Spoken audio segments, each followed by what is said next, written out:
podcast where me and my guests discuss and debate the cyclical nature of the world through pop culture lens. I'm Big Papa, your host, but at the end of the show, I might be known as the Grumpy Old Man. I represent the best generation, Generation X. My co-host Noe unfortunately ate some bad Chinese food and could not join us, but we wish him well. And congratulations to Ground Zero Jiu-Jitsu, who was interviewed on the local news this week. Let me introduce you to my co-host who's been with me every week. Of course, my son, Vic. What up? Haven't missed a day. I'm Victor, the resident Gen Zer. I woke up from sleeping for like 3 hours, but I'm here to play. Let's go. And we brought back Deanna and Oscar, my son-in-law and daughter. So welcome back. Hey everybody, we are the Gen Zers. No, millennials. What are we? No, millennials. What are we? Millennials. There you go. Yeah, they're the millennials. You're trying to be cool or what? No. I killed it. I know. Yeah. You just made us look bad. I'm Well, sorry. I'm We are Deanna Rodriguez, and we are Generation. Can you repeat it?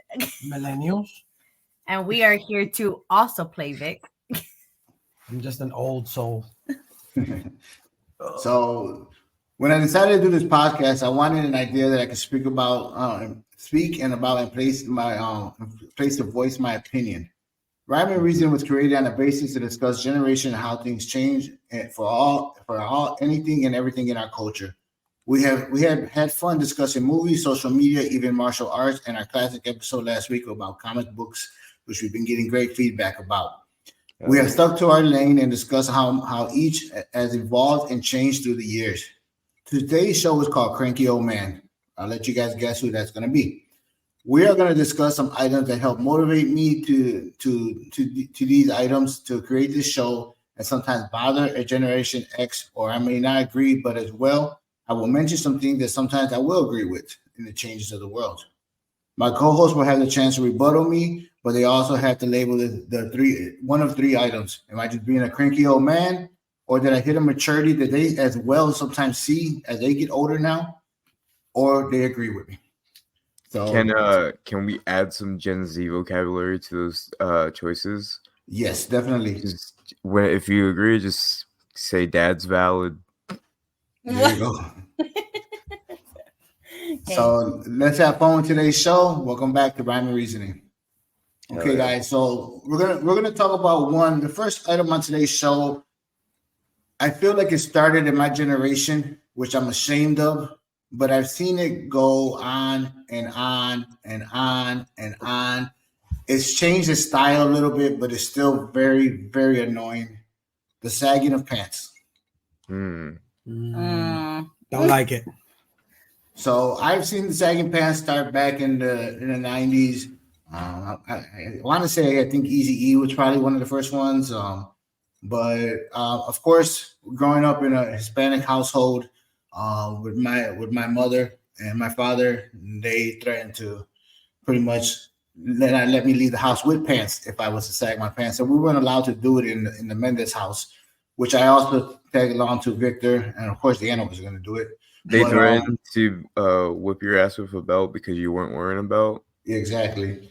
So I can never do it. I hate it. It's continued to grow more and more. Now it's changed over to where it used to be baggy pants. Now it's skinny jeans or skinny shorts. I mean, just. I think. I think that's changed a little bit because. When I was back home and I was going out regularly, the only people who were wearing like skinny jeans were like millennials that were still stuck in like 2015.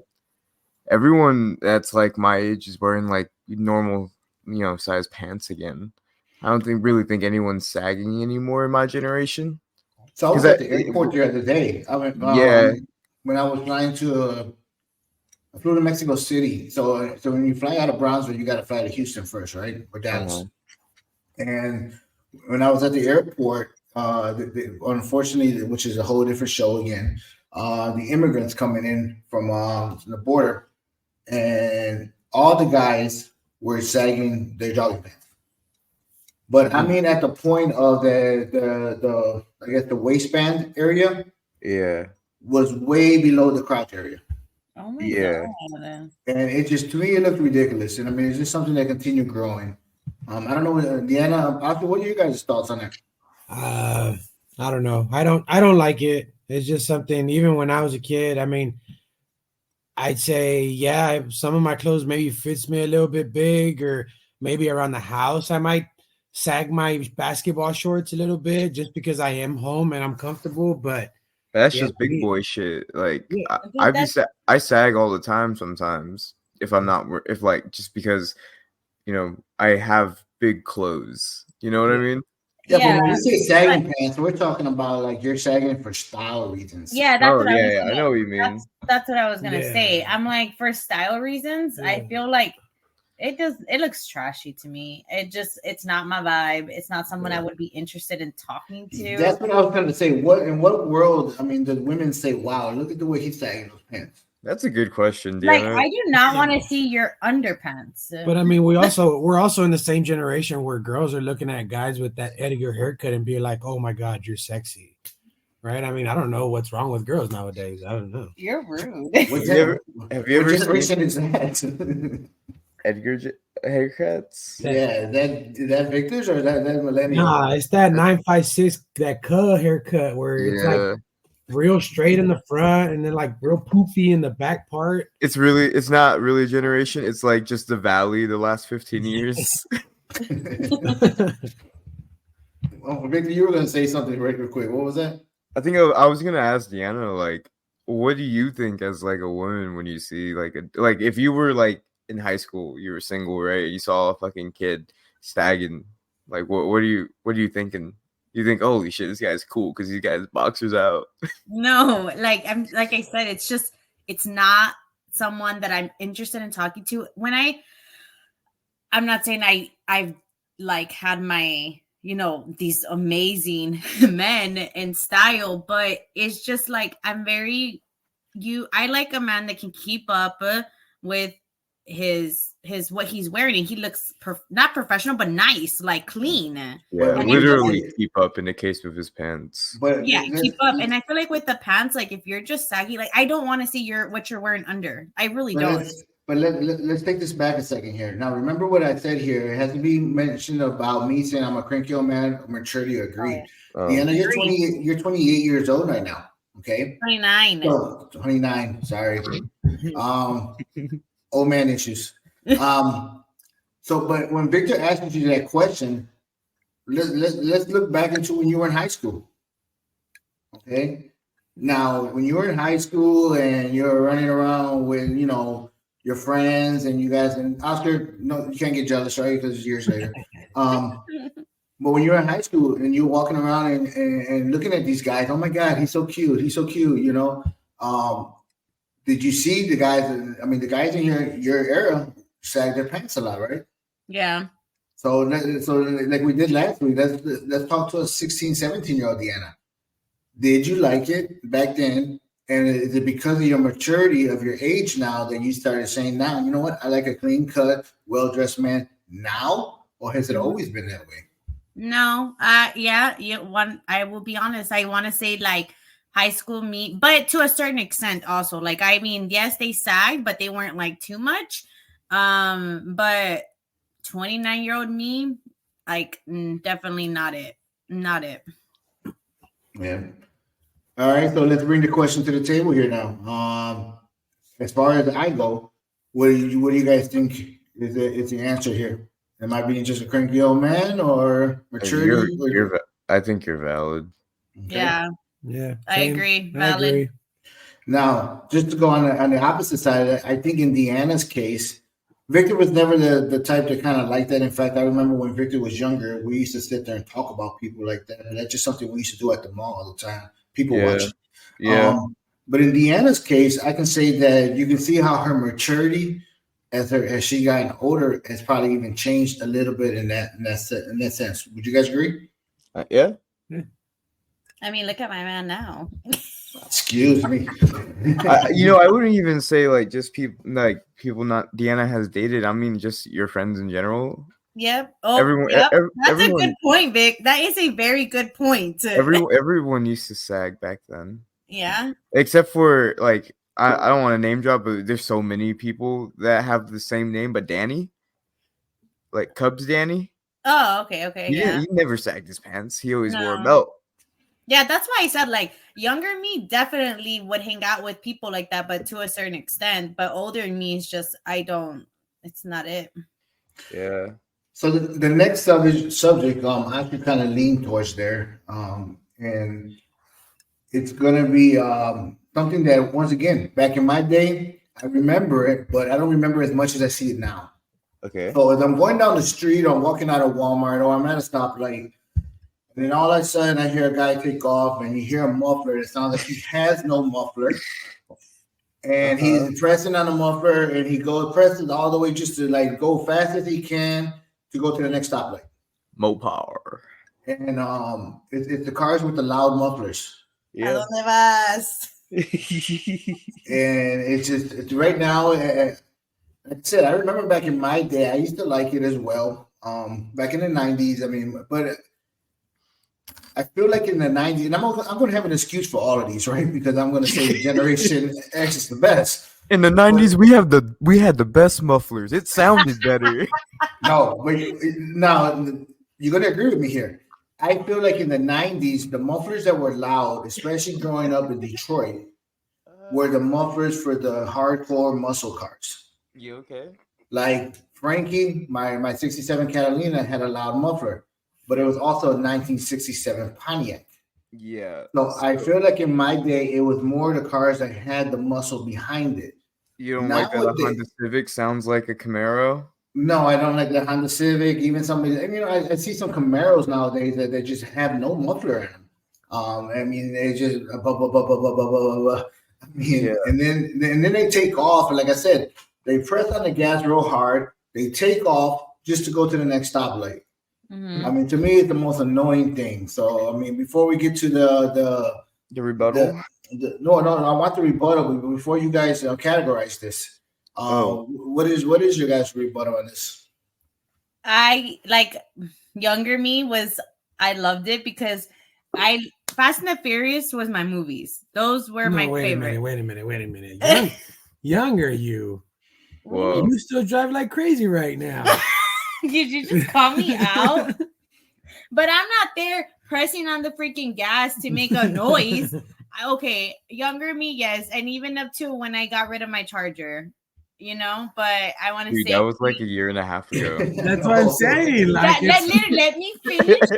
It's just because let me finish. It's just because the Cadillac now doesn't make noise. Let if not, me finish. Okay. Like I said, up to when I changed my vehicle, I was still that person because I got my charger and I thought that I was that person, but I wasn't going from one light to the next light making that noise. Like I was just in and out. But you guys know what I mean, right? When I say that, like, these guys that are leaving Walmart parking lot. Yeah, we know exactly what you mean. Yeah, like they gotta burn rubber just to go 10 feet.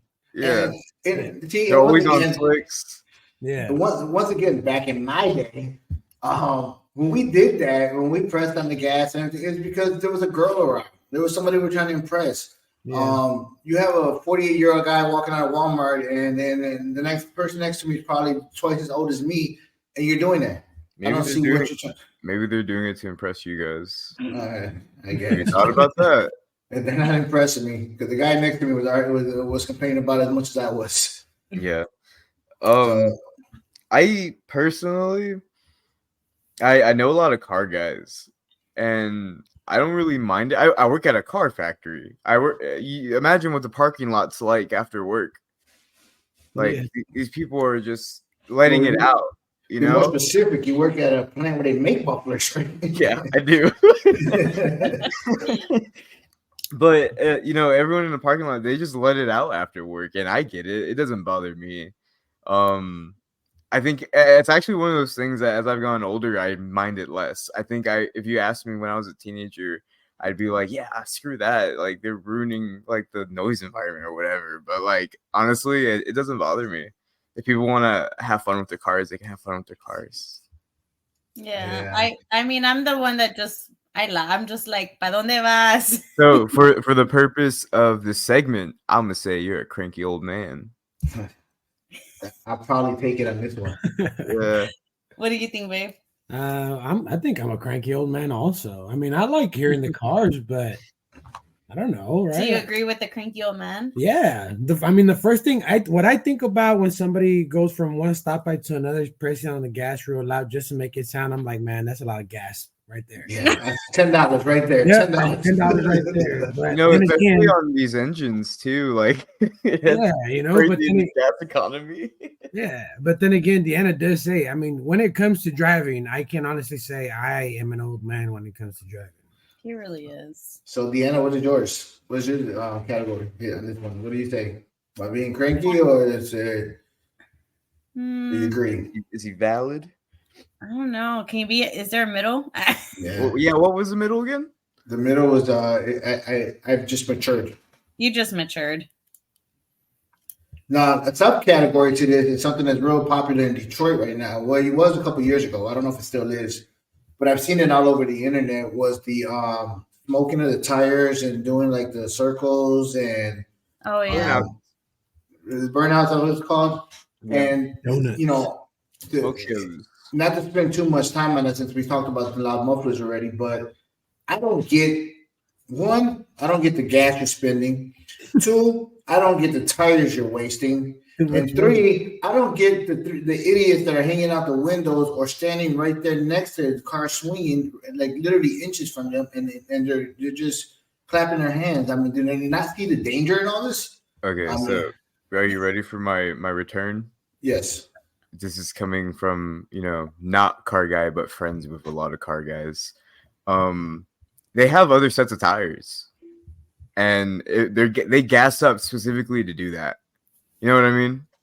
Well, okay. What about the person hanging out? It's just for fun. Like it's all for fun. This is why I think you're being cranky old man, because it's just for fun. That What guy about hanging out the window. The guy hanging out the window affects the guy hanging out the window, not you. Okay. So let me. I catch either one of you two doing it. Okay, wait. you So want- I'm gonna admit something. I mean, I wasn't embracing, but I did hang out of a window. Yeah, I mean, everyone's hung out of a window once or twice before. I haven't, sir. Thank you, Oscar. Babe, because you're so tall, you probably don't even go through it. Well, so then let me ask you a question, Vic. So, what if Which Vic? Big Vic? What if you were able to burn out in a safe environment with endless tires, with no having to pay your gas?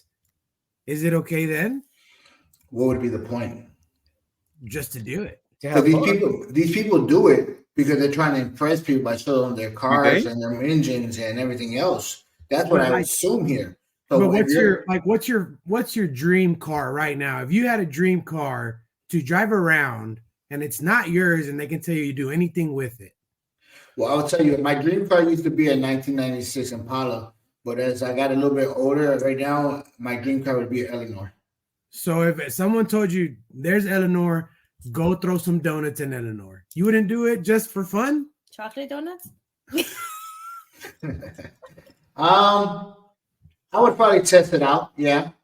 Yeah, there you go. But in a safe environment, and knowing that I'm going to be able to replace the tires and gas. Okay, now let me blow your mind for a second. These car meets are usually in like huge parking lots or in the streets. In but Detroit, they're in the streets. Well, yeah, but those are the ones that get like broken up. No, so if you didn't, I'm sorry, not to interrupt you, Vic, but I actually just learned something. Mm-hmm. The Detroit police will not stop a race or burn out donuts. The people will do it in front of the cops because the cops are not going to stop them because they actually say that it's more of a liability if they do it. So that's why in Detroit it's something that they do very often. And because is that for speeding?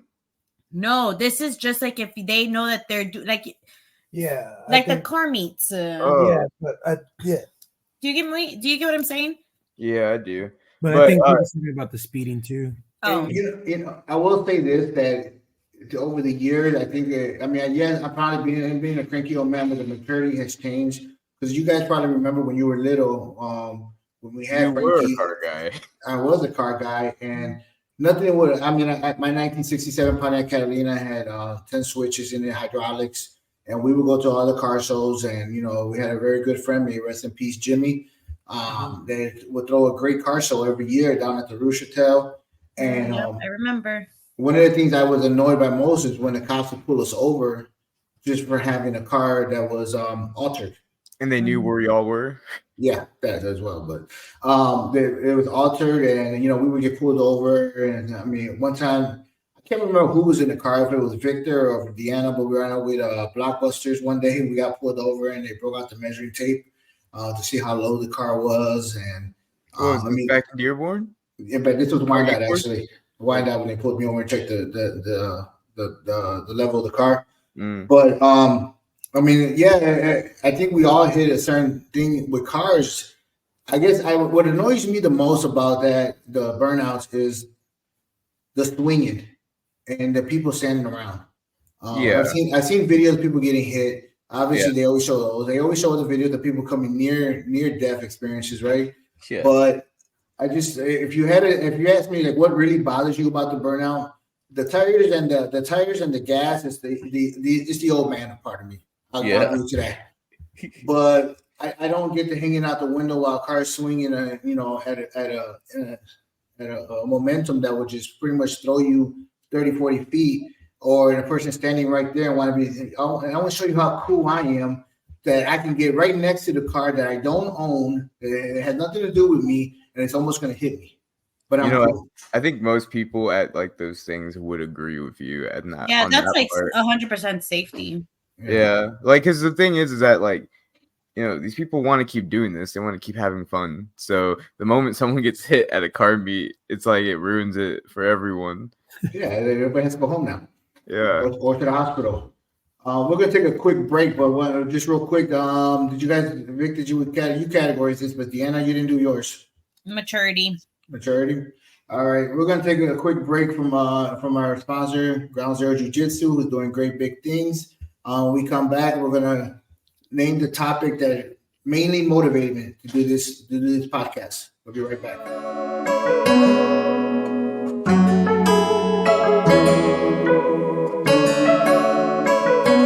Ground Zero Jiu-Jitsu is located in Ed Couch, Texas. We invite you to check it out. They have amazing gi and no gi programs. They have the biggest square footage space in the RGV.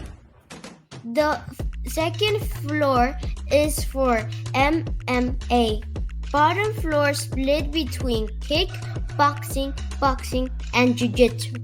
Plus full weights room. They are excited for the grand opening. Find them on Instagram and Facebook. Ground Zero Jiu-Jitsu.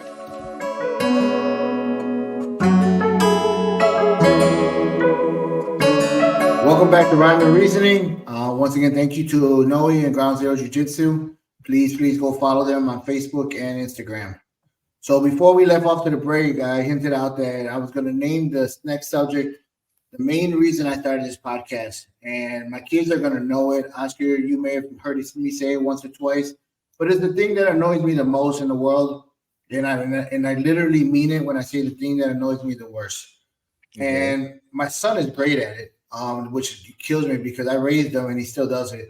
No. But when I go out and see somebody wearing Adidas pants with Nike shoes, or somebody wearing, they want to wear an Adidas shirt, Nike pants, and Reebok shoes. All right, this is when I'm going to defend myself to the world. Let me just interject real quick. Well, let me finish my thoughts. Okay, yeah, go for it.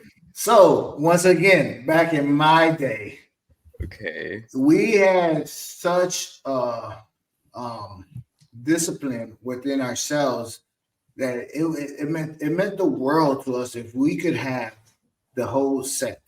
If we couldn't have the whole set, we wouldn't mix it. So, I mean, if you didn't have Nike shoes to wear with the Nike outfit, then you probably wouldn't want to match the whole outfit. So, like, if you had a Nike jacket and you had other shoes, okay, but your goal was to where you wanted to get the Nike shoes. So you worked harder. You went at it. You went and said, I need to save up my money. or I'm gonna get the Nike shoes, but I'm not gonna wear it with an Adidas shirt. So it became a big thing. I have followed that ever since. When you guys were little, I followed that as well. Thiago, the same way. I got him. I'm disciplining him as well. I know he's gonna get to a point where he's gonna say, "I can't do it. I can't do it anymore." The other day, he wanted to go out and play, and he goes, "Dad, my play shoes are Adidas, but I'm wearing a Nike shirt. I don't know what to do." Like, he was stressed out. And so I told him to go ahead. I let him go out that time, but he was literally stressed out because he didn't know what to do at that moment. But yeah, this is the reason why I started the podcast, because I'll be at the gym and there'd be a guy or girl that thought, you know those people at the gym, Deanna, Oscar, the when they go to the gym and they're like, I'm gonna go with my best gym outfit. I'm gonna match everything. I'm like, I got my new jacket, my shirt, and I got my pants and everything. Nike, and they're wearing Adidas shoes. Or they're wearing Nike, and Nike shoes, and they're wearing Adidas socks. Like, I don't get it. It motivated me to start the podcast, and that is one of the things that annoys me. So go ahead, Victor. Well, first of all, do you remember Unbreakable? The movie? Yeah. Not, very little. Those kind of movies kind of freak me out. So yeah, they're. Is that the one with which one's that one? Bruce Willis. Yes. And is it Morgan Freeman? No, Sam Jackson. No. Yeah, Sam Jackson. There's a part in the movie where like at the end everything's revealed and you start seeing like everything from different perspectives, everything you've seen in the movie but from a different perspective. And it's like we're what 6 episodes into this podcast, and Dad's like, it's because these fucking kids, they were mixed matching their Adidas and their Nikes. But kids. No, but what I was really about to say is that I had one pair of Adidas sweatpants that I stole from you, in fact, and I wore them with my Forrest Gumps, and that's it. That's what you hated the most. Yes. That's literally it, because I know in real life other people are not doing that too. Like, I've never seen anyone at the mall mix wearing their Adidas and Nikes. We're doing it a lot. No, I think because I did it and I'm your son, it hits you more. No. You'll be amazed how many people do it. I mean, it's very common. You know, when I started dating Liz, I started making her start wearing matching stuff as well. And she showed me a picture yesterday, and she said, "Look, you were trying to give me a hint because from our first Mother's Day, I bought her an Adidas outfit." She goes, you trying to give me a hint that I had to go to the gym? I said, "No, I was giving you a hint that I wanted you to start matching everything with Adidas, and I bought you some Adidas shoes, and I was just gonna let you wear them with Nike." And that was the case. I told her, I bought you Adidas shoes, but you don't have an Adidas outfit. Yeah. So I had waited for Mother's Day, and I bought her a whole Adidas outfit, and I was like, "There you go. Now you can match." So it happens more often than you think, and it's just something that like I can't get past it. I think, okay, it's gonna sound rich from the one that like it's gonna sound rich coming from me, but it doesn't really matter to me. Like, I get it, I get like wanting to have the full set, but also like, where's the individuality in that? You know, if I'm wearing what I can buy at the Adidas store all in one right there, what's the point? Like, there's like huge point from the beginning of the rack to the end. There's that many people that can have the exact same outfit as me. But I think, like, in a sense of, okay, you can wear the Adidas but with a regular outfit but not have a Nike shirt. Do you get me? Like, you can wear Adidas with I mean that's what I do. That's my but with not a Nike shirt, because I'm honestly the same as Dad, and Oscar knows this, because I have Vans socks, and I won't wear them with my Nikes. I will only wear them with my Vans, and I don't mix match. I can't do that. This man raised both of us and we're different, because I mix match my socks all the time. That's my preferred way to wear my socks. And I think that I am getting Oscar to get to that point of me. I think so. My thing is that I'm cheap, right? So I'm not gonna go spend $50 on some Nike shirts and matching pants, right? I don't know. Brother, it's gonna be more than $50. Yeah, that's what I'm saying. That's what I'm saying. Like, ay, amor. like, I got some shorts on right now that I bought when I was 400 pounds, and I just tighten them down until they keep on. Yeah, but that's what I'm trying to say is that like we're going back to like the matching. Like I'm getting you to a point to understand like you can wear this and this and it's gonna match. Yeah, you're not gonna wear Nike socks with New Balance shoes because they're not the same. Oh, yeah. Depends on the pants you're wearing, if I'm being honest. If you're wearing pants that cover your socks, I don't think the socks will even matter. Yeah, they do to me. Crazy. See, and you mentioned how you guys are both different, and I've told you guys several times in the past. You guys are older now, and it amazes me on Thiago because he maybe because I'm raising him for so many years now as well, and he has so many things that remind me of the both of you. Mm-hmm. And so I mentioned how he stressed out because he wanted to go outside and play, and he was stressed out about mixed matching. He wants to mix match because to him it's easier. But on the other end, like one day he tells me, he goes, Dad, I got my shirt's Reebok, but I'm going to wear my Adidas. And I told him, I said, Thiago, it's okay. He goes, why? I don't get it. I don't understand. I said, I'm never going to buy your Reeboks. So it was okay. Like you bought me Reeboks. That's rude. But that was back in the day. Reeboks was cool back in the day. Reeboks came back when I was in high school. Is that the one that Shaquille O'Neal bought, or did he buy Fila? No, he bought one of them. But yeah, so I mean that's just my thought. So you guys want to go ahead and categorize this one? The middle. What was the middle one again? Maturity. I think you're going towards the first one. I think you're just a cranky old man. It's the same thing with the car guys. Like, just let people enjoy what they want. So here's one that I think you guys have some real a lot to say about it. Sorry, I lost my train of thought. Insider knowledge. It's the so we're gonna go back to my day again. Me and your Uncle Boog would go to the mall, and we would buy the outfits, and we would make sure everything was nice and clean, matching, and like we would say in our day, everything was crisp. Mm-hmm. Clothing, we would never walk outside with a wrinkled shirt. Our shirts were always ironed, starched or not starched, but everything was nice and cut perfectly and measured out and crisp clothing. I mean, kind of like how you watch the Sopranos movies and they talk about back in the old day, they always wear suits, and now the new guys always wore jogging pants. Yeah. So back in that day was a lot of we would always have crisp clothing. Like, everything was like on point. That was our style. That's what we had to do. I see the youth nowadays, and they're kind of like, I'll put whatever on. And I know it's changed over the years. This is not something that bothers me as much. So this is not me being cranky. This is just a change over the years that I've seen. That it's not so much of the clothing's an important subject in a person anymore. Mm-hmm. What do you guys think?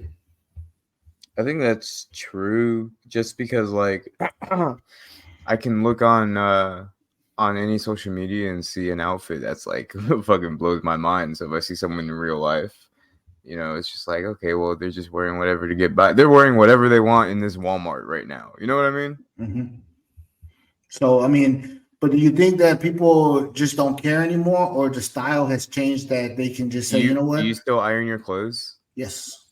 Every day? Not every day, because I tell myself go to the cleaners, but. So how often? No, well, I mean, I never wore anything wrinkled. Have you ironed your clothes at all this week? It's Saturday. Yes. Three times. Three times? Mm-hmm. Okay, well, I don't have an ironing board. They're expensive, man. Yeah, that's what I'm saying. Like, I was waiting for Vic to say that. Well, and it's not so much, and it's not even the iron. It's the important part here. I'm saying the way people dress has changed. I mean, yeah, but no offense to Oscar, when he just said I'm wearing the shorts that I had when I was 400 pounds. I mean, yeah, but we were in the house. Home, Yeah, but I'm saying outside. So take that same thought process and put it outside, and look at what you people are wearing. Not you people. You people. Look, okay. No, I didn't mean to say it like that. Let's what you see out in, you go to Walmart right now or Kroger, wherever you guys are in Ohio, and you see people how they're dressed. Yeah. And especially the younger generation. Do you see that they just don't care anymore, or they just they're not so important, or do you think they still care about every little subject of their clothing? Like I said, this is not something that bothers me anymore, but it is a change over the years. I think it's something that's. What Yeah, was I that? think I'm sorry. Go ahead. Go for it, Oscar. No, I talked over you. I think it's a mixture right now, at least over here in Ohio, because you see you do see some younger kids walking around and you can just tell they have they just don't care. Yeah. Right. But then you do see some other kids just walking around with nice shoes and matching everything, and they're just clean cut and everything. And then you got some dudes that are into the grungy look. Yeah. I think it's more of like a style thing. Like, everyone's different. And I think the most important thing here is like where you're seeing these people. It's Sunrise Mall in Bronzeville that you're probably seeing these people. It's not like the most fanciest of places, or like in our case, we go to a Walmart. Like, I'm not expecting to see someone with like Dickies that are pleated, like I'm gonna see someone who's wearing Levi's with some paint on them and a blue shirt with a brown belt. And that's about it, Yep. And I mean, if you want to really look back into time eras, you look at a movie from the 80s, you look at a Tom Cruise movie from back then. Oh, different, yeah. They were. I watch them sometimes. Yeah, I was watching Back in the Future, and he was wearing some Nikes. I think it was Nikes, but not the one from Part 2. But they were all dirty. I mean, they were not even clean or anything. So I think Marty McFly was a teenager. Let's not forget that. Yeah, he was a skateboarder too. I also wore Nikes. They were clean as a teenager. So, but he was a skateboarder. Oh, good point. But as we go, I think the years pass. I think how time, what they call it, the past repeats itself. Yeah. I think you start seeing stuff repeat itself. It just, like I said, in the 90s, the greatest. It was always crisp clothing, and I've seen that it's changed over the years. Like I said, it's not something that bothers me so much, but I have seen a change. Yeah, I had to get Oscar out of the dirty sneaker vibe because it was not it. But it wasn't that I was into the dirty sneaker. No, you just didn't care. Yeah, I just worked all the time. No, you just didn't care. Yeah, so I told him I'm not buying you nice shoes unless you're gonna keep them clean, and that's straight up it. That's it.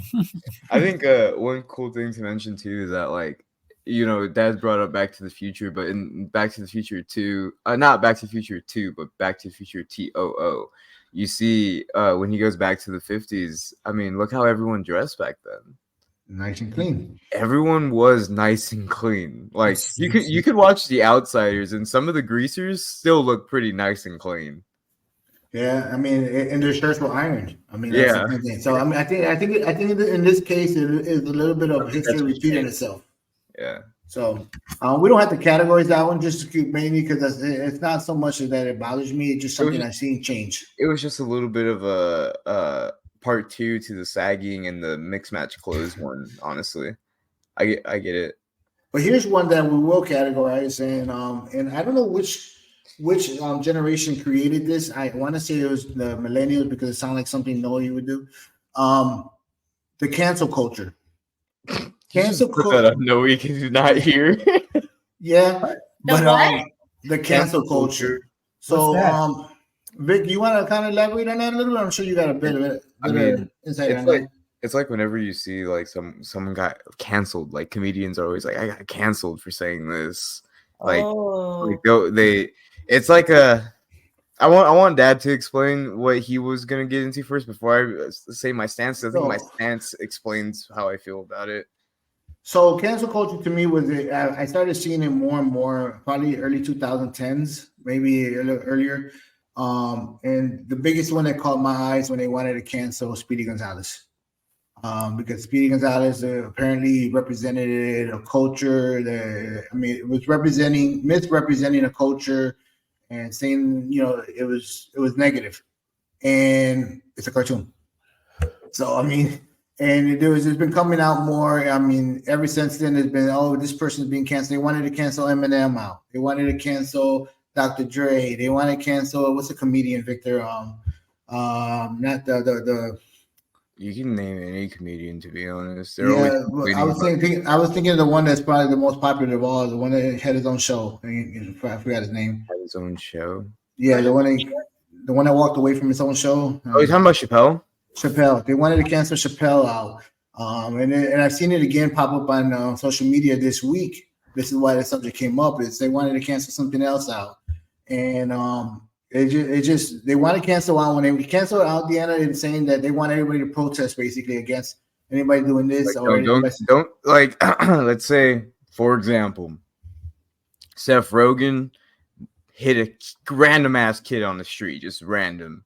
Now, and someone got video of it, and they're like, "Well, fuck Seth Rogen, like cancel that guy." Like, he hates kids. Cancel. Well, He hates going through kids. that right now with an influencer that I like. So yeah, I get it.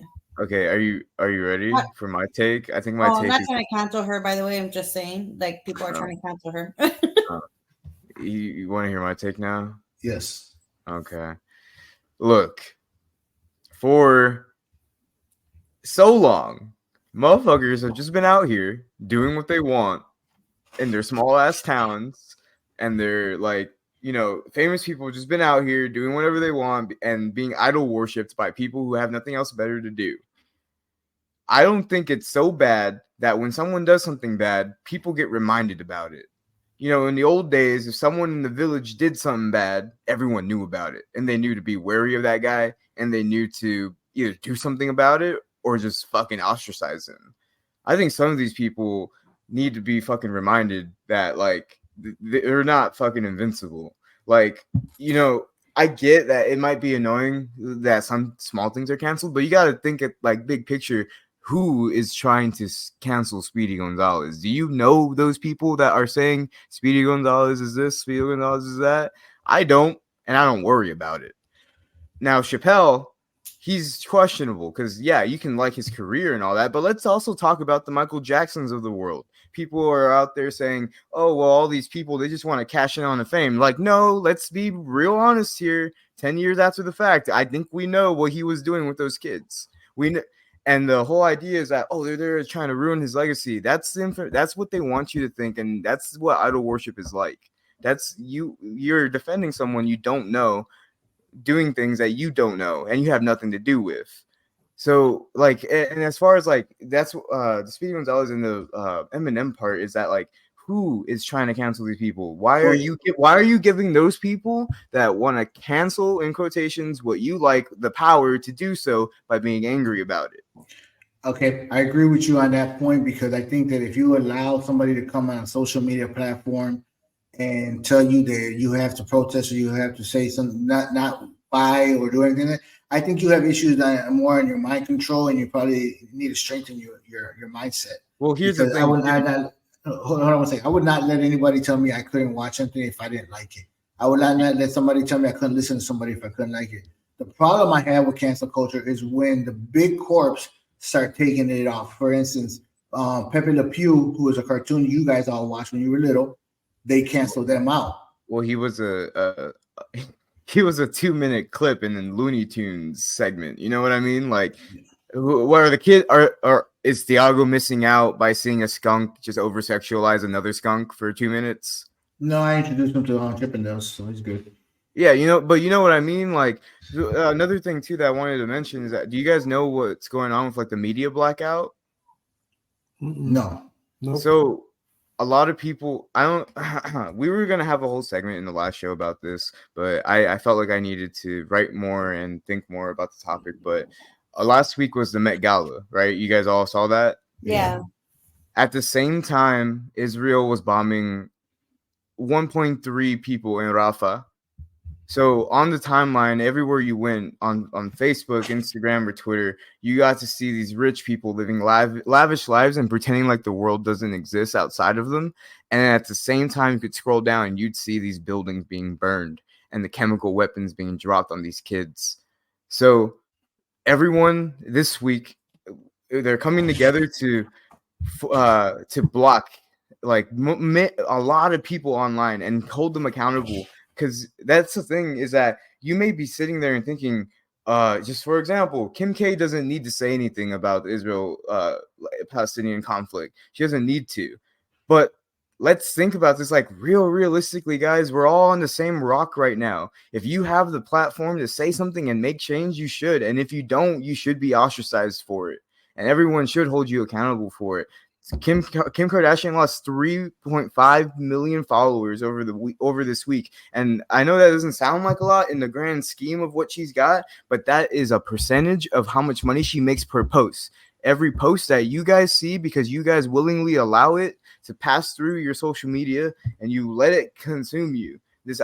I think the idol worship is a big part of this cancellation thing that you're worried about. You're worried about people that you like being canceled, but you're not worried about what people are canceling them for. There's so many people that have come out as predators and they're being rightfully canceled. But at first, everyone was like, oh, people are trying to cash in. No one believed the victims. And here we are in 2024, and we're realizing that the whole celebrity, like scape is like that.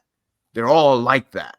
There's no one. There's exceptions, of course. There's always exceptions, but they're all like that.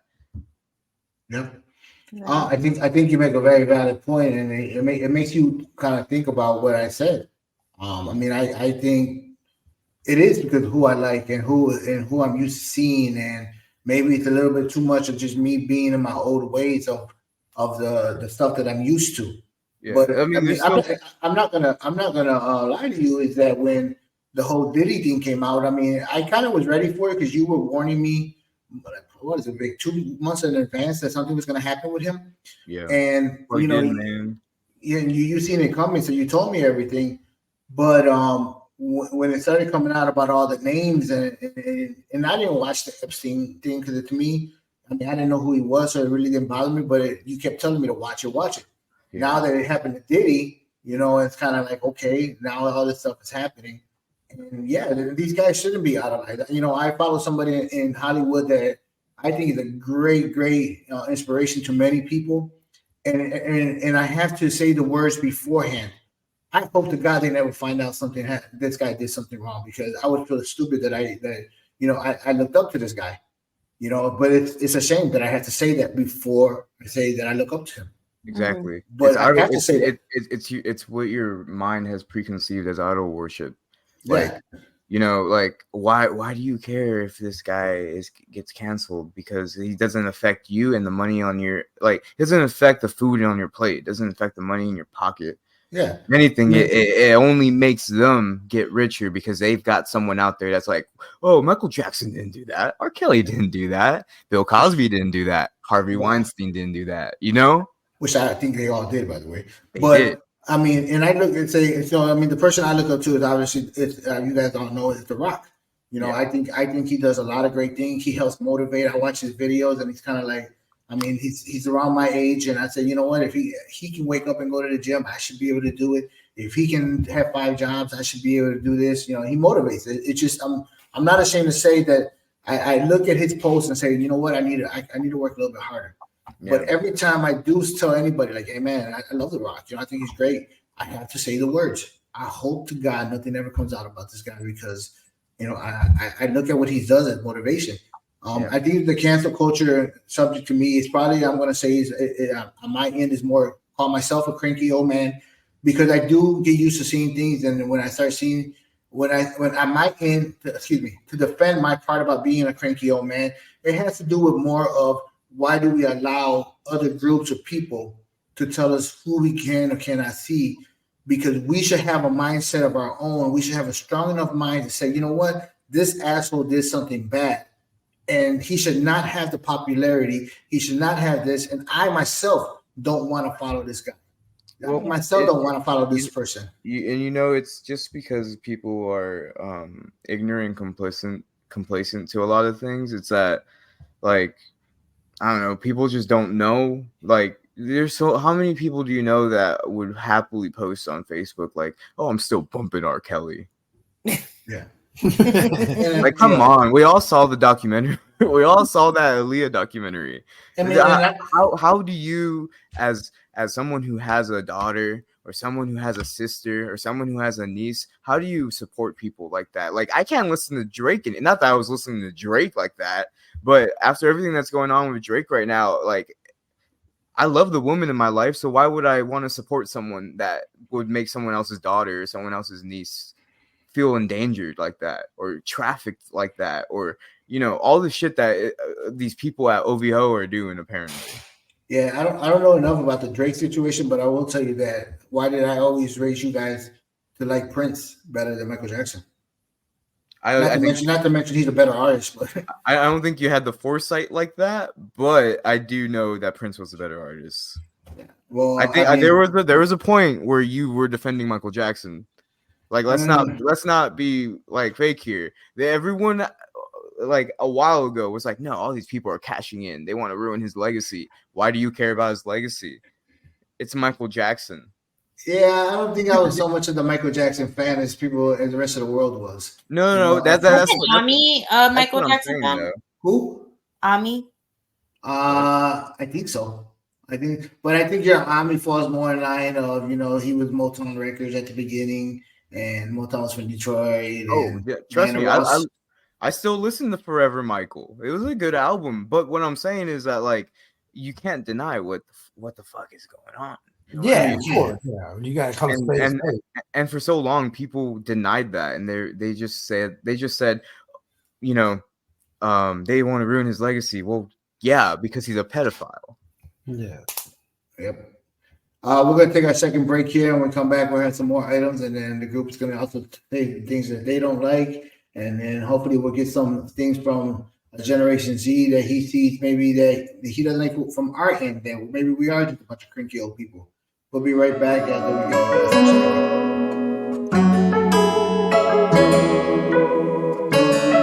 Hi, everyone. We are Virtus Apparel. At Virtus, we believe that fashion is more than just clothing, it's a form of self-expression. That's why we offer a wide range of stylish and comfortable outfits designed to fit seamlessly into your lifestyle. From casual wear to athletic attire, Virtus has you covered. Our collections are crafted with quality materials and attention to detail, ensuring that you look and feel your best in every situation.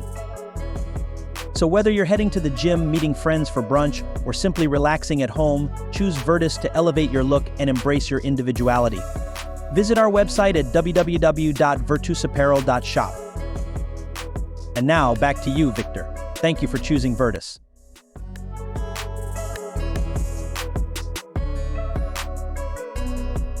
Welcome back to Rhyme and Reasoning. We're in our last segment here, and we're having fun kind of talking about the things that motivated this podcast. We've hit on a couple of different subjects: sagging pants, loud mufflers, matching brands. We even hit on cancel out culture, which in the last segment, I called myself a cranky old man, and Victor put his view on it as well. But we didn't categorize that, so we're going to give you guys a quick second to categorize my feelings on the cancel out culture. Valid. Oscar? Valid. And Victor is kind of probably a. I mean, I think you're valid to not like it, but also there's nothing bad about holding people accountable. And if you know that whoever you like following is okay, then you can keep listening to them or doing whatever you want with their content. But I do think it's important that the general people and the masses are aware of things, and people know what to label some people as far as their actions go. Yeah, for sure. You gotta hold people accountable. I guess for me, it's a little. I guess it's hard because I don't really look up to anybody. Like when I heard the whole Diddy thing, I was like, oh, like, oh damn, it happened. All right, cool. And then I just kept on going about my life. Yeah, because at the end of the day, we gotta go to work the next day. Yeah, and like, do I feel bad for those little kids, man? I do. I feel bad for them. I mean, I wouldn't, but I got my own kids to worry about. Yeah, agreed. I gotta go make mufflers that people are over ripping. Yes. I have to sell insurance for all the claims that are happening. All the people hanging out the window. Yep. Yeah, and not buying the same type of clothing. So we're going to hit on a couple more subjects here before we finish out today, and we get some answers from you guys. The next one is going to be participation trophies. My whole idea on that is that if the kids don't learn how to lose, how are they ever going to get better to want to win? Mm-hmm.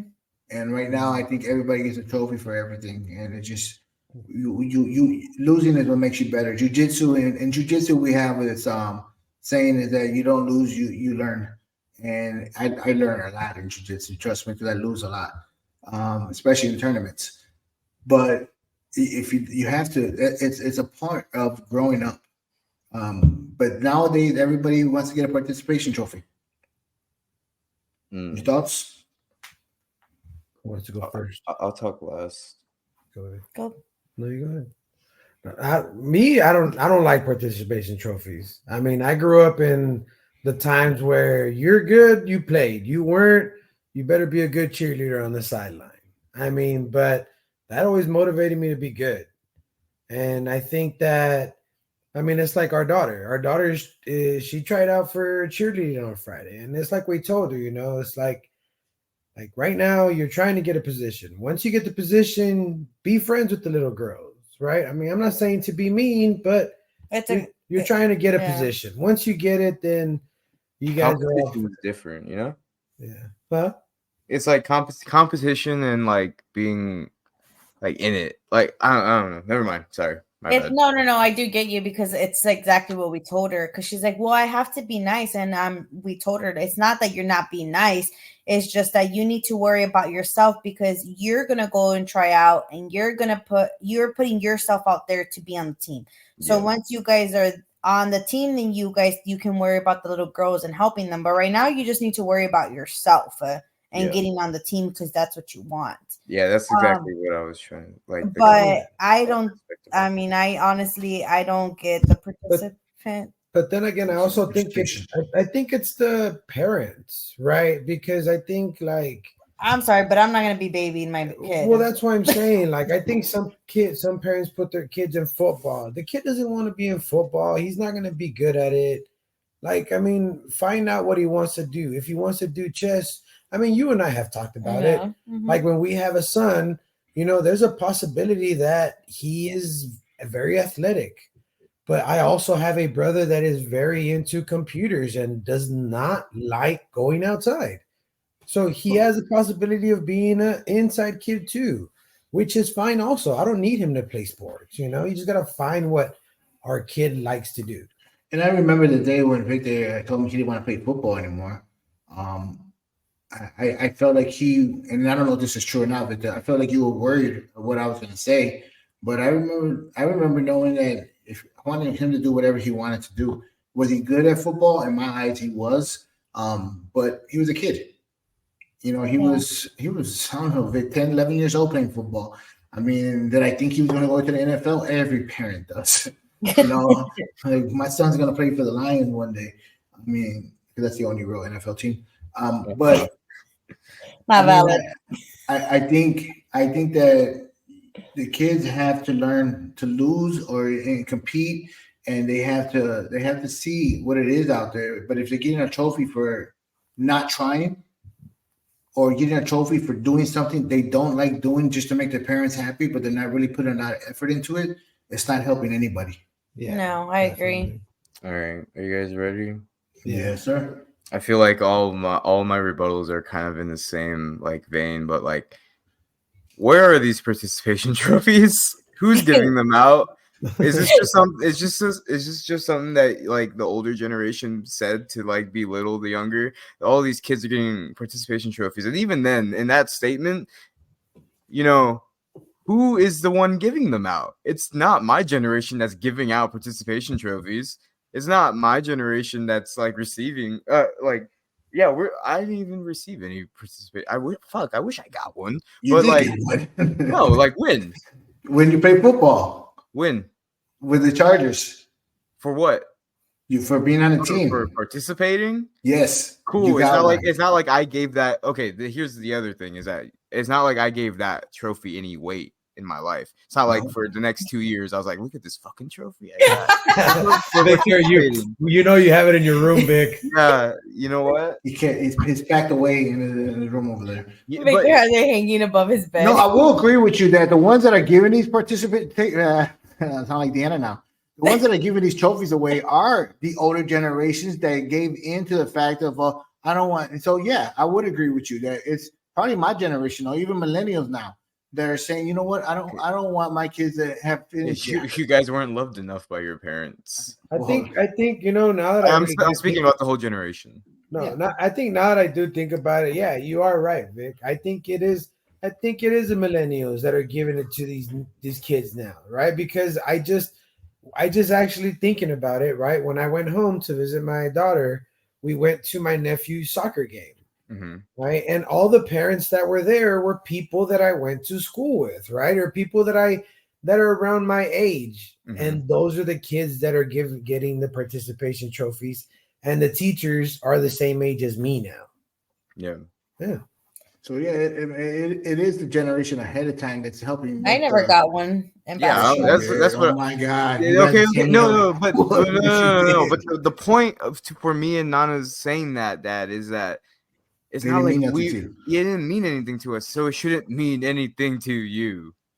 But I do agree with you that what you're trying to say is like, I think everyone needs to learn how to win or lose. And if you're going to win, it's because you tried and you bust your ass for it. I don't think getting a plastic trophy or a ribbon is going to change you from wanting to do better in the sport that you're choosing to do. You know what I mean? Like these kids are usually choosing to do these sports. These days, kids are very vocal and they're not afraid to tell their parents if they don't want to do something. They'll say they don't want to do it. They want to get good at it. If they get a participation trophy, they will see that as fuck. I need to work harder. You know, and I'll tell you this, that and it's kind of me being selfish in this example I'm about to give you, because I sit here and say I don't like participation trophies. I don't like the whole reason behind them. But I used to compete in jiu-jitsu with a teammate of mine. And when there was 2 people or 3 people in the category, so obviously you get third place, second place, and first place, no matter what happens. So you can lose both matches and you get third place. Yeah. Which has happened to me, by the way. Happened to me too. So you would get a medal, and you know the thought process behind that teammate was, I'm not going up there and get a participation medal because I didn't win. On her defense, she worked very hard in competing. She still is a very, very high competitor, and she worked hard for this. She did not want that medal because she worked hard and she lost. You know, and I understood that. On my end, well, I never competed in a sport in my life. Jiu-jitsu being my first sport, and I went to go compete, and I would train hard for the competition, and I ended up losing. I would go up there and get my medal just because to myself, I say, you know what? I did it. I'm 40-some years old. I didn't start jiu-jitsu until I was 38 years old, and which is a very odd age to start a very combat sport. And I went and got it, and you know, I got my medal, and I keep it there. Like I said, I've lost both matches and got a third place medal, but I've also won matches and got second place. Never won first place, but I got all those medals with me, and but it's a different meaning behind it. But I guess I can say here that I don't like the idea of participation trophies, but I understand that there's a certain level to it, maybe because I'm being selfish on that end. But I just, like, for instance, you guys growing up and, you know, Thiago now, I want you guys to understand. And it's good to hear that those trophies meant nothing to you. And that makes me feel like I did something right. Because you may have got, because you guys did get participation. Do you think I've been holding on to the Chargers participation trophies? 11?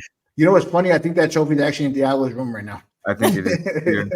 Yeah. Sir, can I just say that in one of my classes this week, someone was like, "Oh, you know, I like to do jiu-jitsu," and I was like, "Yeah, my father-in-law's a badass in jiu-jitsu." Did you say that he was a brown belt? Well, I wanted to say something, but I didn't know what color he was. Okay, brown. He's almost black. I would rather you have said brown belt than a badass, because I feel like I'm far from badass. So, I always say that you're a brown belt. So the next subject to move on here is, like I said, we're coming to the end of our show. This is a very it could be a very what's the word I'm looking for, Victor, that people may like or may not like what I say here. Divisive. Yes. Once again, back in my day, it's been the word. I should change the name of the show, huh? Back in my day. For instance, your Uncle Boog. Mm-hmm. To me, he is my brother, my homeboy, my friend for life. and what we used to like saying, ride or die, literally. The loyalty between him and I was beyond none other. I've seen a shift in that quite a bit, and I see it within you guys, with your friends that you've grown up. I've seen it with some of my friends that I've known for years back in Detroit. I've seen it through people I've met here recently. I've seen it different. I feel like. So let me try to change this up a little to tell you guys where I'm going with this. One of the things that I noticed in the late 90s, early 2000s, the word brother was being used quite a bit. This is my brother. It's my brother. It's my brother. And I remember the discussion back then was everybody uses that word so much. It's not, doesn't have any definition behind it anymore. So now you go to the point of using the word friends a lot, and they get to the point of it doesn't have any definition behind it as well. So I feel like as the years has gone, the loyalty between friends has weakened, but it's nobody's fault but ourselves that don't put the time and effort behind it as much as I feel like they used to in the olden days. And I don't just mean in my generation. I'm talking about before me. You mentioned the Outsiders and how that whole generation was, and before that, and I feel like the loyalty between friends doesn't have as much security behind it as it once did. Your thoughts? Vic, you want to go first? Sure. I'm either way on this, by the way. Okay, guys. This is the one where I'm in the middle for that middle option, which is what was it again? You just hitting maturity. Yeah, it's just hitting maturity because I'm sure at your age, Dad, like the need.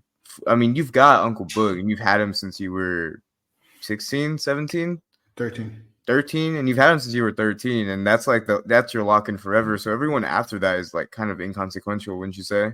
Yeah. And I feel the same way. Like I've got Alec. I've got Victor Chapa. These guys I've known them since I was in Vic's case middle school, and Alec's case since I was in high school. Mm-hmm. And it's not like I go to work and I meet and I talk to my coworkers and I'm trying to find a best friend. I have my best friend. I have my two best friends. So everyone after that is inconsequential. I don't expect someone that is not Alec or Victor to have my back. I don't expect other people to like give me loyalty because I'm like just a nice guy to them. You know what I mean? Like what people say is loyalty oftentimes is just like us being good people to each other. You know what I mean? Like someone will be like, "Oh, Vic always answers the phone when I call him. Vic always does this when I need him." It's like, well, yeah, because I'm just I don't know, I'm that guy, I guess. Yeah. It doesn't mean that person's my best friend just because I did all that for him. It's just being nice, and I don't expect other people. I don't expect that when I do something nice for people to get it back. I think that's the Catholic in me.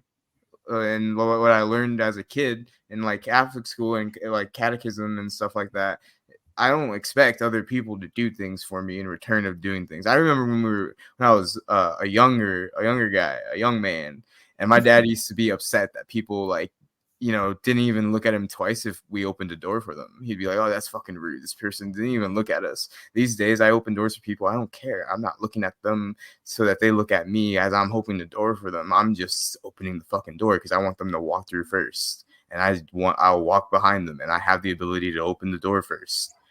You know what I mean? Yep. And I will say that on that end, I think it's a maturity level, and more specifically the door wise. I think it's more of a maturity level because as I've gotten older, and I've always said you guys have matured a lot quicker than I did. And it's just because of the way we were raised and the things that I had to do at my age compared to what you guys had to do. But for me, at 48 now, I am the same way now that I open the door. And the thing that used to make me more upset about opening the door is when the women would go back at you and say, "I didn't ask you to open my door." And, I've had a couple of those as well. And I'm just being polite. I wasn't doing it for a woman's rights or anything. I opened the door for if you were a man or a woman in a wheelchair walking or on stilts. I would open the door. Kind of it's very anti-feminist to open the door for a woman because she's a woman.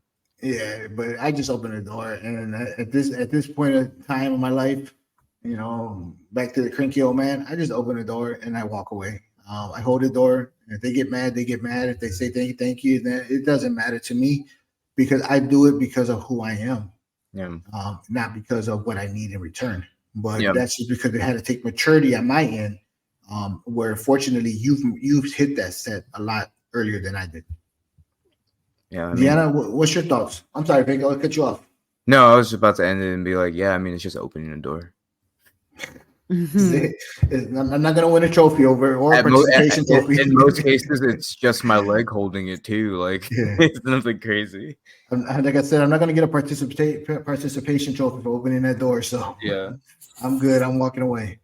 Deanna, do you want a participation trophy for opening the door? And just a reminder, the topic was the friends and like. Oh, trust me, I remember. Okay. Damn, this is a topic that hits pretty close to home. Maturity definitely has to be it for me, just because I don't have friends, and I learned that I used to call everyone my best friend, and it's not what I grew up seeing my parents have their best friends. That's not how it is now. Like, those people are not as loyal, and actually you're ride or die. They're really not. That's something that I've just experienced though. Like, I don't have a ride or die. My husband's my ride or die. He's my best friend. Valid. And I had to learn a lot. Vic, do you remember when we make fun of Deanna because she would say it's my best friend? I knew you guys were gonna do that. I really did. I really did, and that's why I said I even called myself out in it. I did it so much when I was younger. Everyone was my friend, everyone was my best friend, and then when a situation happened, I was hurt. You're not my best friend anymore. You're not my best friend no more. But Deanna, it's not so much. We're not making fun of you because you would say it, because I think we've all done it. I've done it. We may not use the same words as you. Yeah. I mean, like me is my homie, my homeboy, my whatever, But I really tried to narrow my vocabulary as far as saying that who is my brother, and and I probably overutilized that at one point in my life. But at the end of the day, right now, like I said, at my age, I know that I only had one person that is not my blood, that is my brother. And that is your Uncle Boog. Now, I also have other people that are very close to me from high school. You guys got your Uncle Noki, your Uncle Lario, and it's not taking anything away from them, because I care for them quite a bit. And I still talk to them constantly. And I have nothing but love for them. Mm-hmm. But the one person that I can say is, if you want to use Deanna's words in this section, that's my best friend. It would be your Uncle Boog. Your Uncle Larry, your Uncle Noki, and anybody else out there, that we've grown close to over the years. Yes, I love them, and they're my brother. I love you guys, and hopefully they support us by listening to this podcast. But I feel like even your Uncle Noki, for instance, being in Australia, if I send him a text, he'll respond to me right away, even if it's a different time zone over there. But as the years have gone, I've noticed that like friendships are not as close as they used to be anymore. As you can't find that type of friendship anywhere. And back in the day, you thought everybody was your best friend, not you, Deanna, but I'm saying everybody in high school. And I was in high school, run with the crew, and everybody. I thought we were going to be, this guy was going to be my homeboy forever. This guy was going to be my homeboy forever. And it doesn't hang around anymore.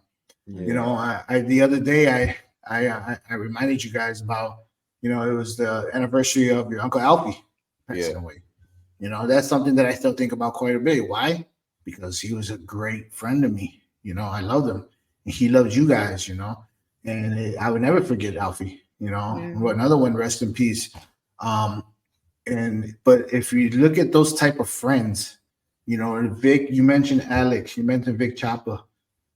You limit those two for a reason, compared to everybody else. Yeah. And does that reason have to deal with some of the loyalty behind it, or does it have to do with something else? Or I feel from my end of it, I think it has to do a lot with loyalty, of saying, you know what, this is somebody I can count on. Yeah, maybe. Well, it's because Look, I love my brother Alec. In the early days when we were younger, he wasn't really someone I could count on, but he was just someone that believed in me, like, and never let me feel alone. One thing that I was gonna bring up, and me and my sister were talking about this, but I think the concept of like family and friends are different from people like me and Deanna, because we didn't grow up with Deanna did for a while, but the prime years of my life, I guess, when I was growing up, I didn't grow up with like my family in, like, from back home. I was a lonely kid. I didn't have cousins that I could rely to go see every Saturday or Sunday. If I wanted to hang out with people, I had to actively look for people at school and then call. You remember, I used to use our home phone all the time. I used to call all my friends all the time because I didn't have anyone to hang out with. Mhm. I think I was a very lonely kid. And meeting people like Alec and Victor, and I mean, I'm not gonna lie to you, there's people that have been lost along the way, but usually those are for like real serious reasons that I don't want to go into. But yeah, I don't think it's loyalty, it's just they were there when I didn't have anyone. And it's okay to have friends over a certain amount of time at different times of your life. I've had friends, I mentioned to eight of you guys that I ran into a friend of ours when we were doing the music business, between all of us. And Yeah. it was great seeing him, Yeah. and good to see him growing up and doing his great things in his life. And I'm very proud of him. But it's part of life that you grow apart. Yeah, and the thing that I was trying to say too is that in most cases, everyone's first friend is either their brothers or their cousins or their sisters and their cousins. You know what I mean? Like the first functions that you go to as a child are usually where all your cousins are, where your parents can bring all their kids together and they can see each other and like be around each other. So that's where everyone like gets that little like basis of what a friend is. Someone that you see all the time, someone that you even like is not directly like your brother or sister, but someone who's like closer aligned to you, like a cousin. And I don't know. Yeah. I didn't get that in like half of my childhood, but like, so it changed a lot of what I think about people. And I mean, I don't like bringing this up as much like at all, but like I was 12 to 14 wanting my sister to hang out with me, but she was calling other people her brothers and sisters. Like it was I quickly learned that words don't mean anything. It's like what our actions are, and who's there when we don't even expect them to be there or want them to be loyal. Like there's times when I didn't want to see Alec because I didn't want to see anybody because I was in a dark place, but like dude always came through. Vic Chapo always came through just because I was always there. And it's not loyalty or anything. It's just because like, I don't know, they knew they're good people. They're good people, and they knew when they needed to step in. Yep, and I guess I would agree with that. And part of the Cranky Old Man show here would be more on me saying that I just don't see the relationship between others as much as I used to see it back in the day. But that doesn't mean a bad thing, because I can say that people are in your life for certain reasons, and people leave your life for certain reasons, and that's okay. Just because you call somebody brother or sister that's not your blood, it's not a bad thing. It's when you overutilize the word is when it becomes a bad thing. Family's chosen. It's not blood. Yeah. I mean, I've heard Victor say quite a bit of times about, he loves Alec as his brother, and I love Alec as a son too, I check on him all the time while he's here.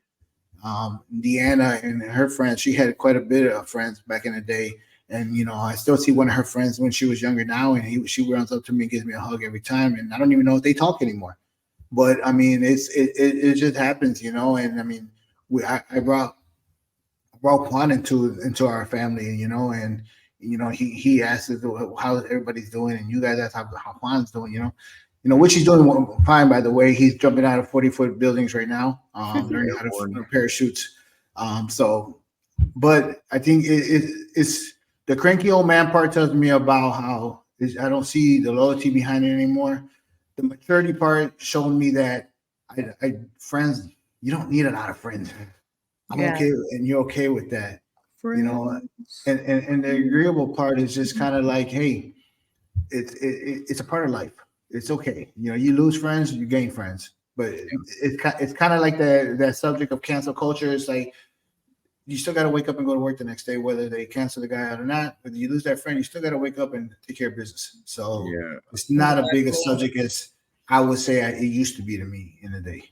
So one last thing here before we go off today is and we can hit these really, really quick. Because we're going to do a show about it soon, is music. And this is one that I'm probably going to say that it's me being a cranky old man, but I love being educated on it. And we don't do it as much as we used to, but Vic used to show me the different types of music nowadays.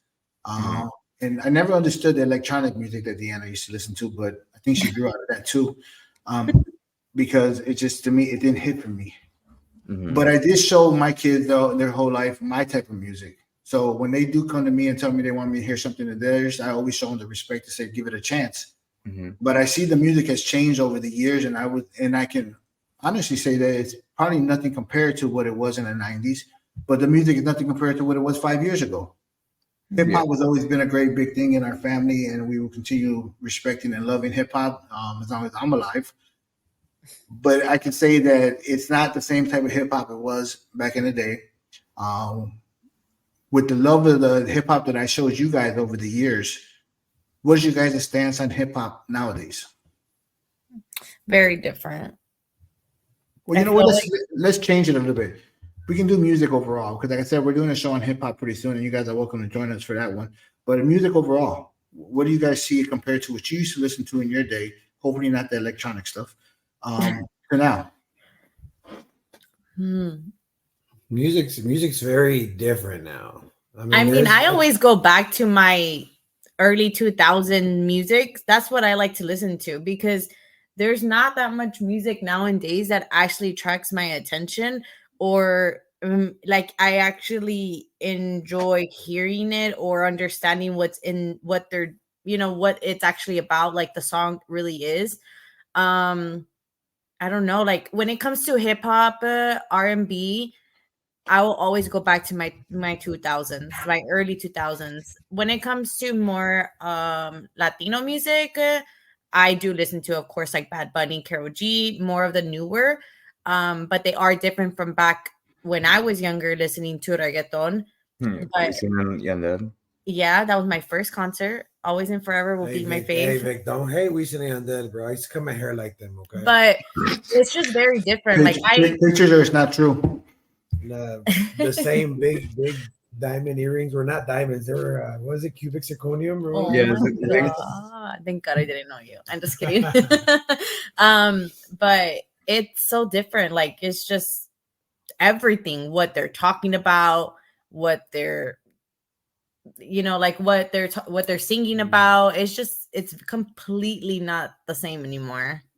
So I think you're being a cranky old woman, but I'm okay with it because, like I said, and me and Oscar both do it though. Like when we're driving around, we're so frustrated with the music right now that we were like, like on the Delaware music station. Oh yes, dude. Every time I get out of my car at work, like when I come home from work, I'll unplug my phone, and you know how there's like that split second where the radio's on before you get out of the car. Yeah. It's always Taylor Swift and Post Malone's Fortnite. Like every night for the past week, every time I get out of my car to go into the house, it's Taylor Swift and Post Malone's Fortnite, the song. And I'm like, what the hell are we doing here on the radio, guys? Yeah, and like Oscar too, like, I do the 2000s, which he still listens to, but he even goes back to like the 90s, right? The music that you like to listen to. I mean, I think when it comes to music, I like it all. I mean, I really, I mean, I will listen to anything from, I'm talking about old school. I mean, right, Temptations, all that stuff. I mean, I will jam out to all that stuff. I mean, I'll even listen to, even the other day, Deanna was like, "Who's Leanne?" Yeah, let's call you babe.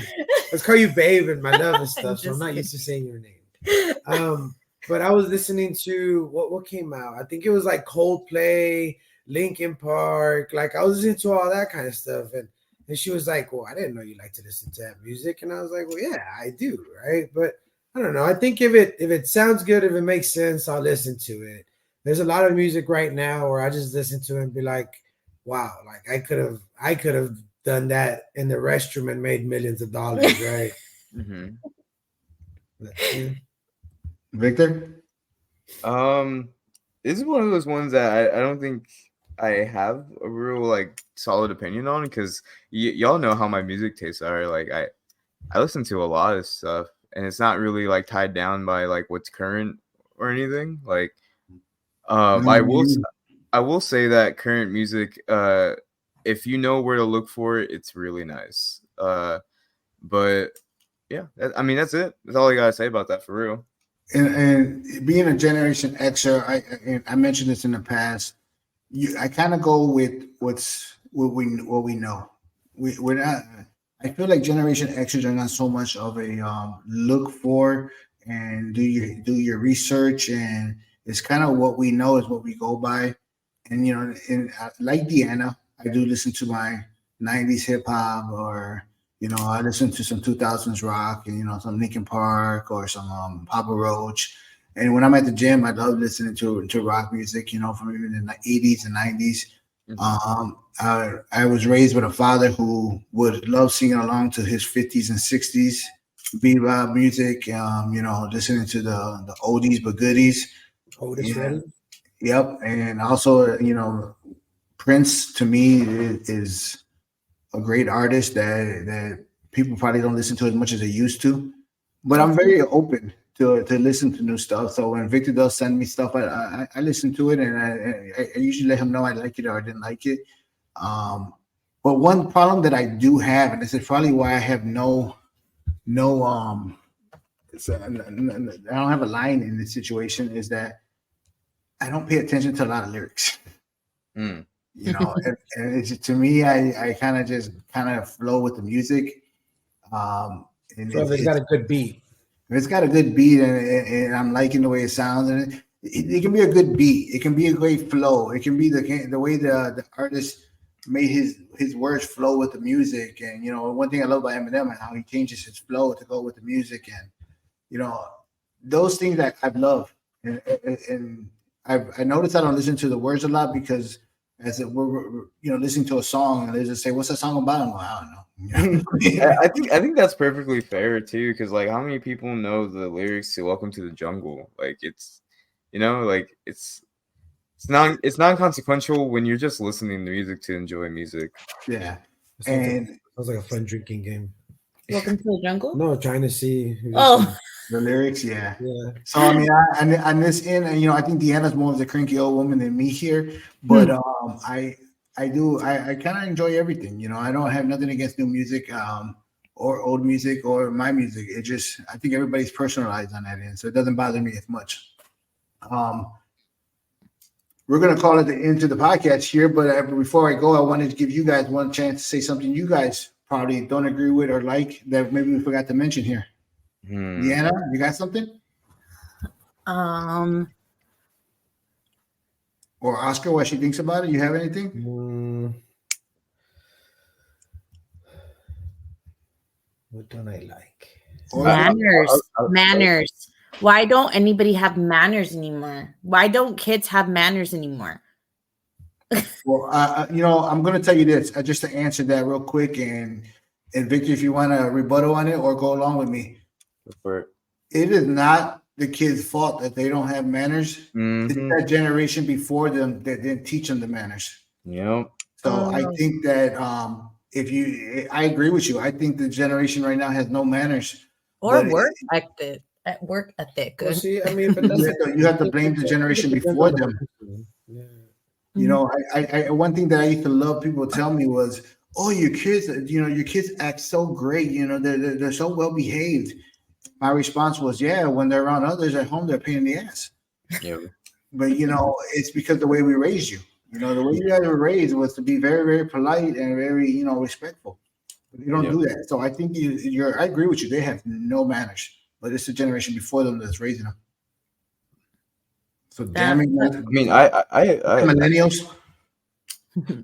I agree. I mean, even people my own age, like the people who come into work, like the new people that are my age, they all don't have manners, or like they don't read social cues that well either. Maybe it's just a Midwest thing, but like some people aren't socially aware in conversations, and it's very obvious. And when you realize it, it feels like conversations are one-sided, because it's like, how do you talk to someone that doesn't have a base level of anything? You know what I mean?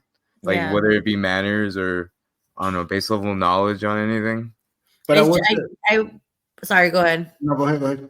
I think it is something, well, it is how I was raised, because just generally at work, when I was in the office, I like every morning I would go and make my rounds to say good morning.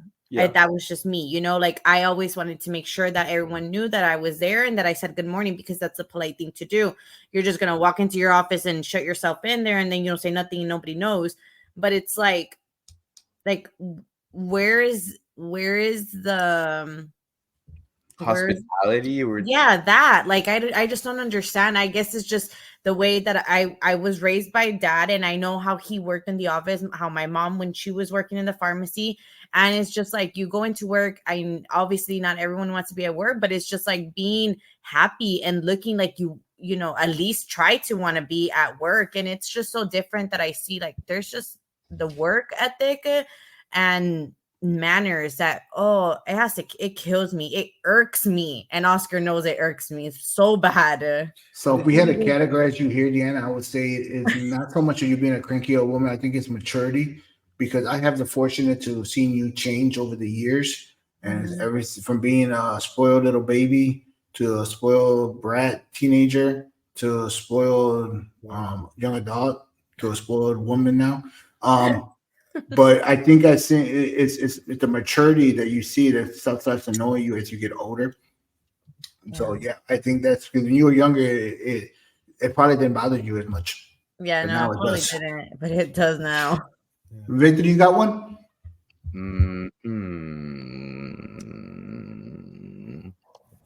It was things. No, I mean, not really, man. Yeah, no, I'm not really cranky about a lot of things. I think one thing.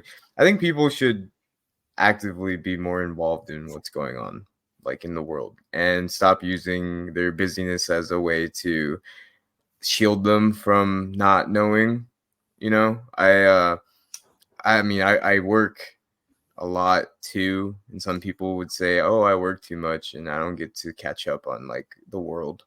But I don't know, in this day and age, there's too many ways you can update yourself on what's going on a base level, super base level, that I find it very annoying and ignorant when people don't know.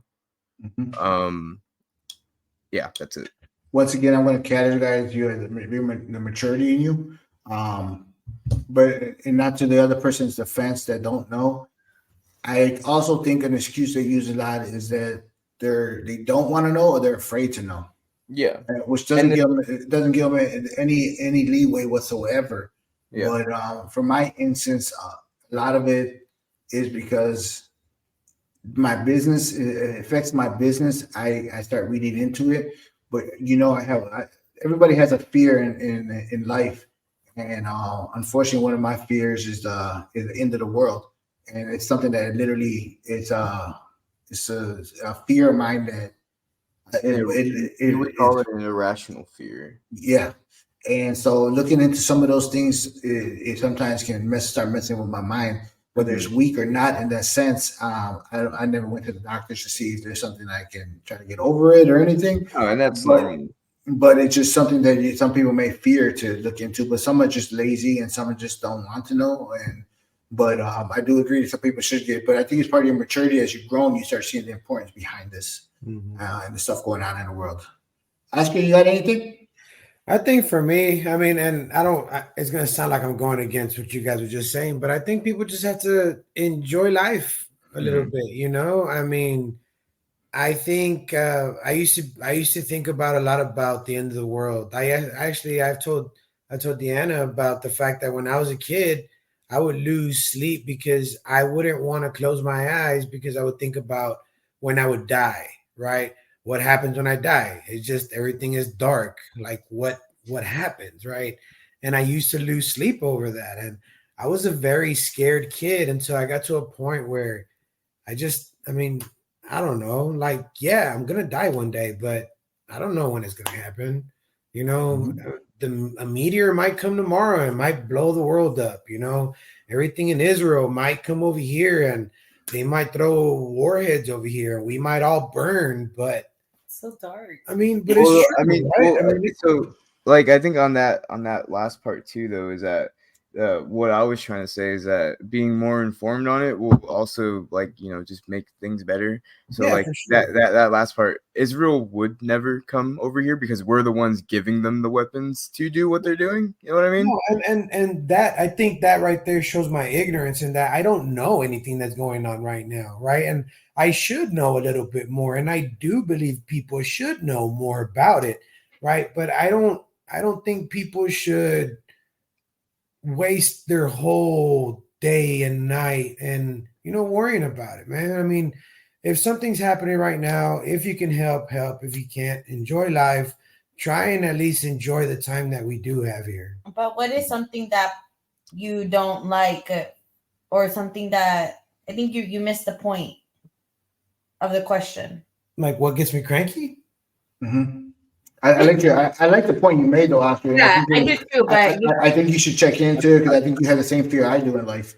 I think Oscar was saying that he doesn't like that people don't appreciate life a little bit more. Yeah, exactly. okay. Yeah, I just don't like that. Sorry, People just like needed your clarification. like it's just enjoy what you have, right? Like even Yep. at work, on the days where people are like, "Oh man, I hate my job. I hate my job," and I'm a very big positive thinker, right? So yes, I hate my job too, but compared to being inside of air conditioning to being outside digging a ditch in 103-degree weather, I'd rather be inside of air conditioning. Yeah. And I agree with you too, Oscar. Don't get me wrong either on my interjection. It's just that I personally feel that I need to be aware of these things because there's people in my life that are not.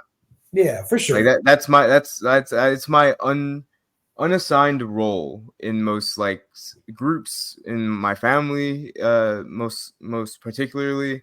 But like, if I don't worry about the future of our kids, our grandkids, in my dad's case, or Miranda or Thiago or any future kids, like I don't know what else to do, like Yeah, no, for definitely, Nick. You are that person. I want to live life and I want to enjoy life, but I also need to be super aware of what's going on now because I want them to have that life. I'm in that camp where I genuinely think right now is like and maybe it's because you guys aren't tapped in like that, but right now is crazy, man. There's a lot in the world right now that will make it so that we can't enjoy life. And so people need to be worried about it and at least be aware of it and be able to have I don't know, not an opinion, but like a stance on shit. Yeah, for sure. And I raised my hand as being one of those persons that is uneducated and he has to inform because a lot of the times I don't know what's going on and he sends me links and I start reading into it and then I start having my anxiety kick in. But I do he is that person and I'm very thankful for it. But I also want him to have a middle ground. There has to be a point of you can't stress out too much. You can't because we don't know what's going to happen tomorrow. And one thing I learned several years ago, a part of life, is that you have to live for what's right now. The education part that he has, that he teaches us and he tells us, and I mean, I think it's awesome. And I think it's great that he can have an opinion to who he wants to vote for because back in my day, again, I didn't care who was president and who was doing what, and that's one thing that I do see quite a bit of difference in the next generation is they do care. Yeah, I mean, just look at we didn't talk about it last week again because I wanted to form my thoughts a little bit more, but the whole last 2 weeks, I think people need to watch their tone when they talk about how my generation's lazy, because we're the only ones that were out here protesting.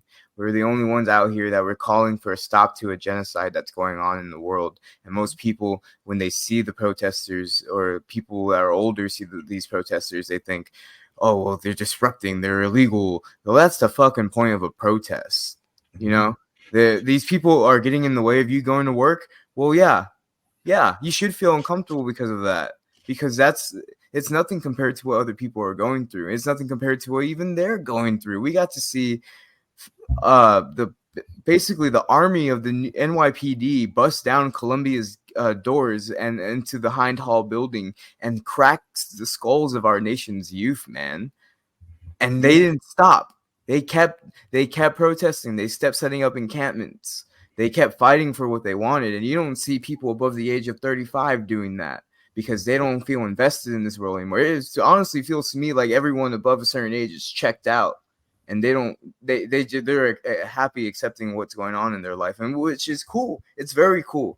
But the rest of us are out here fighting for the future. Those college kids that are getting arrested, they're the ones that are going to be your county judges and your doctors and your lawyers, the people that are going to take care of you when dad, like, you know, your age is older, and Nana, when you guys are older. These are the people that are going to affect things. And we are making those change. We're making this change now, and we care about these things, and we're showing the world that. But there's always going to be people on Fox News that are painting us in different ways, and people also need to just have media literacy. Who are the ones that are telling you these negative things about these protesters? They got a whole the president of Israel, like a week ago, while these campus protests were going on, he was on the news on a press conference telling the American people that Hamas has 10,000 terrorists trained in the United States, and they're college students. And apparently that's why the cops are cracking skulls. So we're letting a foreign country tell us what our kids are doing, because our kids are exercising their free speech, because they're protesting on a place that they pay tuition to, too much tuition, I might add, every year and year, because they don't want their money going to bombs that are killing kids. Like, yeah, I'm ranting. I'm sorry. You're educating us at this point, honestly.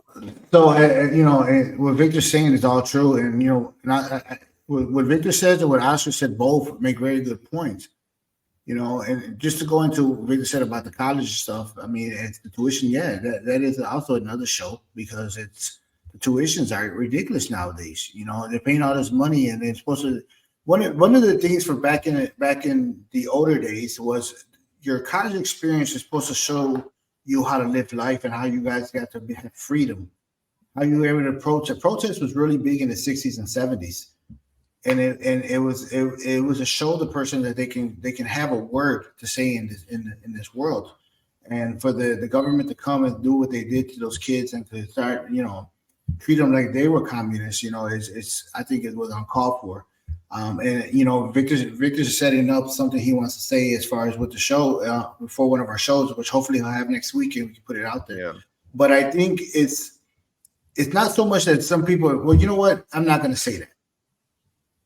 In my case, as 48-year-old Victor Mendez, I haven't checked out of everything that's going on because I stay involved with what my son sends me and keeps me informed on. But I do think a lot of the world out there is checked out, and they kind of go with whatever, as long as they're getting a check and they're able to buy what they wanted to buy every week. But unfortunately, there's a lot of things that go behind what you get that check for. We pay a lot of taxes. We pay a lot of money to the government. You look at your paycheck every week. Anybody that listens to this podcast, look at your paycheck every single week and see the money that you have to give away to the government. You don't always get that back at the end of the year. Yeah, and it's not going to sidewalks. It's not going to bus stops. It's not going to any of that. It's going to cops, and it's going to the military-industrial complex. And there's others that's out there, too, that are getting this money that they can complain about. I mean, I tell you about we live on the border. And there's so many immigrants coming into this country right now that because they're having the issues, they want asylum from their country. Well, this country's not even able to take care of what they have now, but we're allowing more and more to come in, and our tax dollars are paying for this. So there's a lot out there that we haven't talked about. That could be a whole different show. And we're going to end today's show. But as we leave out on a serious note of what Victor just said, and we think about what Oscar said, and we also have to enjoy life.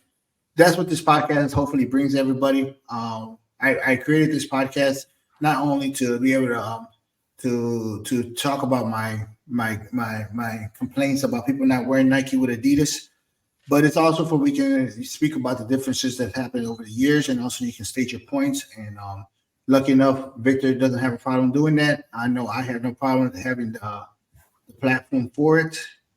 And thank you, Deanna and Oscar, for your help there. again. And I think it was.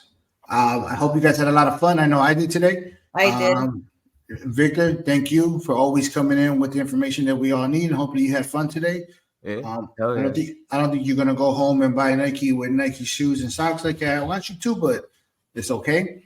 I wear my work boots. Right. But at the end of the day, all I try to do every week is for us to have a little fun here for somebody to listen to. But it doesn't mean that we gotta think about what's not going on with the world. God bless everybody that's out there and this is happening to. And hopefully we can keep our thoughts and prayers that everything gets better sooner. But unfortunately, the way the world goes, it's going to probably get worse before it gets better. From the river to the sea, Palestine will be free. So we're going to leave today. And as always, I got to give you a little bit Big Papa's words. Once again, Deanna, Oscar, Victor, thank you. We'll be back next week with another show. But I'll leave you with Big Papa's words. Thank you. Today, you're interrupting my words now. Sorry. No problem. Ready?